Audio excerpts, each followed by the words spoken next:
आप गौर से देखिए तो ये पूरा ब्रह्मांड अपने नियम से सदियों सदियों से चल रहा है।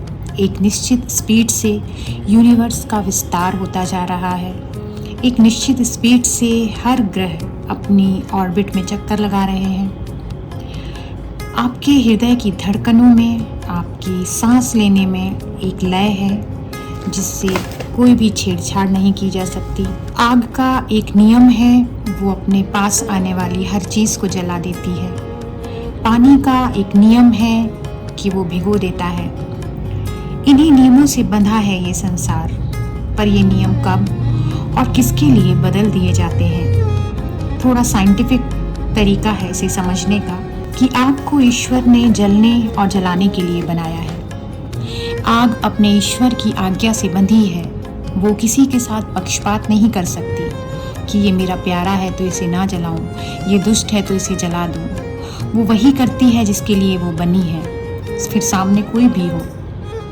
वो सिर्फ अपने ईश्वर की आज्ञा की जो फ्रीक्वेंसी होती है उस पर काम करती है। अब जब कोई इंसान जो ईश्वर के प्रेम में, उसकी भक्ति में अपना जीवन बिता रहा हो, ईश्वर की आज्ञा ही उसका जीवन है, तो वो भी उसी फ्रीक्वेंसी या उसी एनर्जी लेवल पर आ जाता है।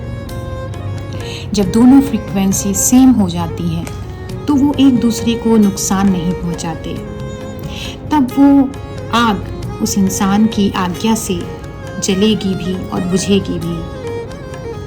पर उस स्थिति तक आने में आपको आग जैसा, पानी जैसा और सूर्य जैसा बनना पड़ेगा, जो अपने परमेश्वर की इच्छा से निरंतर काम कर रहे हैं।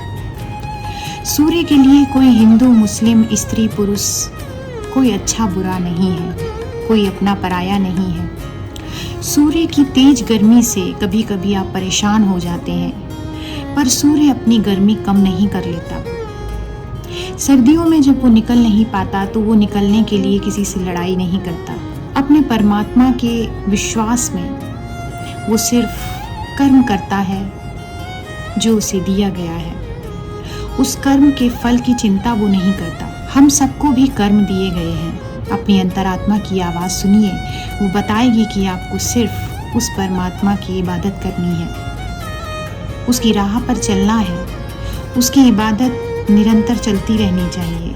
उस परमात्मा का शुक्रिया चलता रहना चाहिए। उसका ख्याल आपकी सांसों में चलता रहना चाहिए। तभी वो स्थिति आती है जब आप एक हो जाते हो इस पूरे यूनिवर्स की फ्रीक्वेंसी के साथ। आप एक हो जाते हो इस पूरे अस्तित्व के साथ। फिर तुम सिर्फ तुम नहीं रह जाते, तुम सर्वस्व हो जाते हो, तुम सर्वत्र हो जाते हो, तुम सब कुछ हो जाते हो, तुम परमात्मा हो जाते हो। यही अंतिम सत्य है जिसको अपने हृदय में उतारने की कोशिश में हम लगे रहते हैं। वैसे भी बहुत देर हो गई है, अब और देर ना हो, इसलिए लौट चलिए उस रोशनी की तरफ, उस परमात्मा की तरफ। सद्गुरु हमें अपने प्रेम और दया की छत्र छाया में रखें। इसी दुआ के साथ बने रहिए मेरे साथ।